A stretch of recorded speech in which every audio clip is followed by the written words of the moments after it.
السلام عليكم ورحمة الله وبركاته. ومعاكم هالة فؤاد ودرس جديد اتعلمته من مدرسة الحياة. من كام يوم كده شيرت أم استرالية من مدينة بريسبن فيديو لابنها اللي عمره 9 سنوات. فيديو وجع لي قلبي، بس سامحوني لازم أوريكم حتة منه. Give me right now.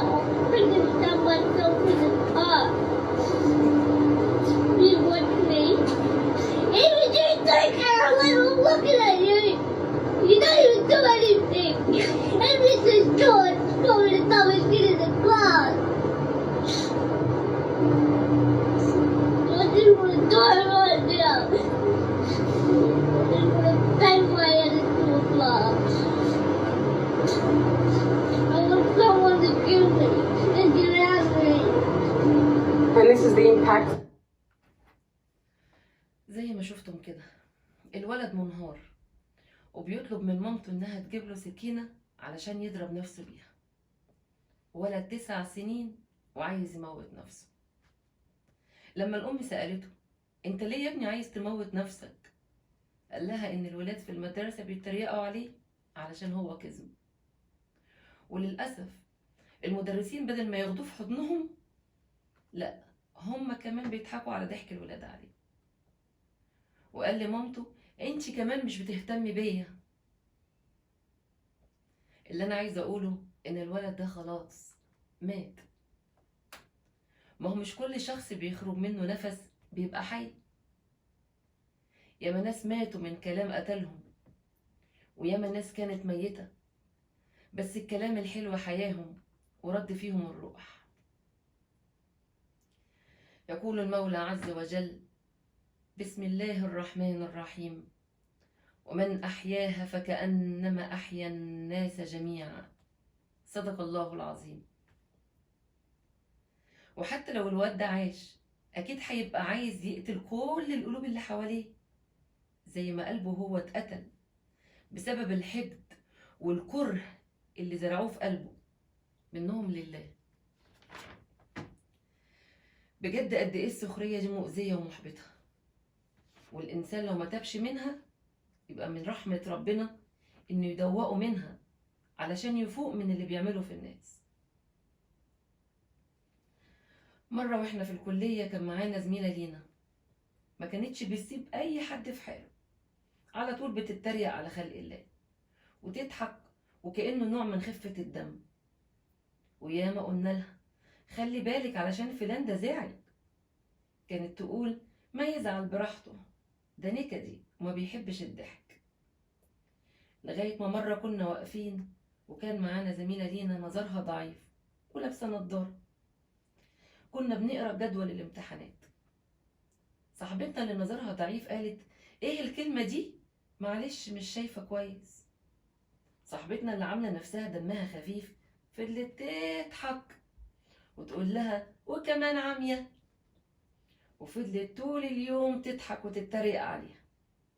أما التانية فسكتت، لكن نظرة عينها ليها كانت بترد عليها وتقول لها والله ما عمى أشد من عمى القلب. وبعد أسبوع بدأنا الامتحانات، بس الغريب إنها ما جاتش. ولما سألنا عرفنا إن سن الألم دخل في عينها وهي بتذاكر ومبقتش تشوف. ساعتها قلت يا ربي قد كده انت بتزعل على عبادك وبتجيب لهم حقهم. بصراحة خفت، اصل انت لما بتتريق على حد انت مش بتكون بتعيب فيه، لا انت بتعيب في اللي خلقه. وده بيفكرنا بأيام الصحابة لما واحد اتريق على رجل أعرج فرد عليه الأعرج وقال أتعيب الصنعة أم الصانع؟ اتصدم الراجل بقوة الرد وبكى وقال له سامحني، يا ريتني كنت أنا اللي مكانك.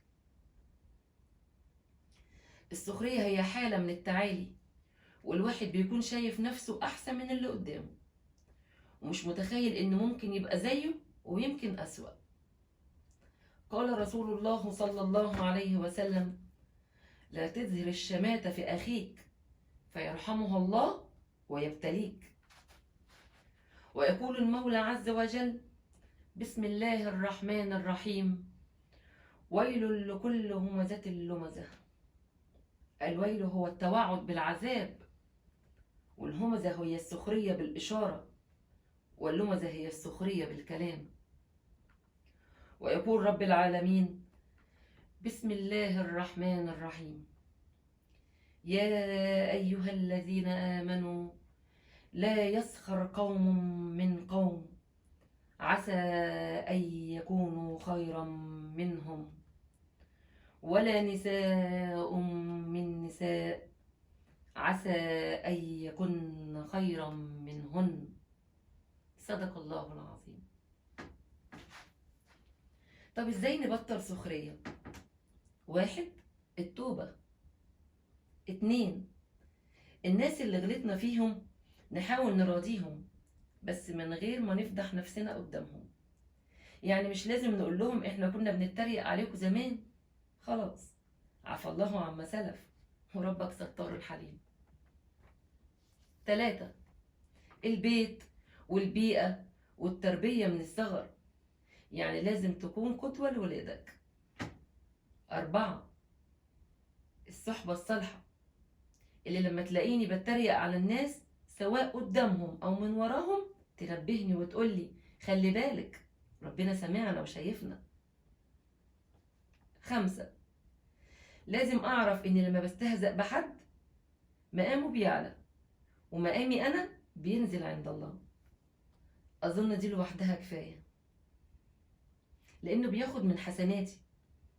بقى بالذمة مش حرام لما أصوم شهر كامل زي رمضان، أصوم وأصلي وأقيم الليل، وفي الآخر أسخر من حد فياخد هو الأجر وأطلع أنا اللي خسران؟ والله حرام. 6. إني لو مصممة إني أهزر وأتريق على خلق الله يبقى أولى أبص على نفسي وعيوبها، وأنا متأكدة إن هلاقي عيوب كتير ممكن أضحك عليها، لكن الأحسن إن أشتغل على نفسي وأحاول أصلحها. 7. إني أحول تصرفاتي من سلبية لإيجابية. يعني لو لقيت واحد ما بيصليش أقول له بلطف ما تيجي معانا تصلي، أو لو طالب درجاته مش كويسة في مادة معينة أقول له على فكرة أنا مستعدة أساعدك فيها، أو أبعت له مثلا موقع يفتحه ويذاكر منه، وأسمعه دعائي ليه بإن الله يفتح عليه، والله هتفرحه. 8. إني أنفذ وصية سيدنا أبي الدرداء رضي الله عنه لما قال: لا تسبوا أخاكم واحمدوا الله الذي عافاكم. يعني أحسن حاجة إن احنا نعملها نقفل بقنا، ولو اتكلمنا يبقى نحمد ربنا ونشكره إن عافانا مما ابتلى به غيرنا، فلنقول خيرا أو لنصمت. فاللهم كما أحسنت خلقنا أحسن أخلاقنا يا الله، واشغلنا يا ربنا بما يرضيك، واجعلنا مفاتيح للخير مغاليق للشر، ولا تسلط علينا ألسنتنا يا أرحم الراحمين يا رب العالمين. وأسيبكم في أمان الله وسلام.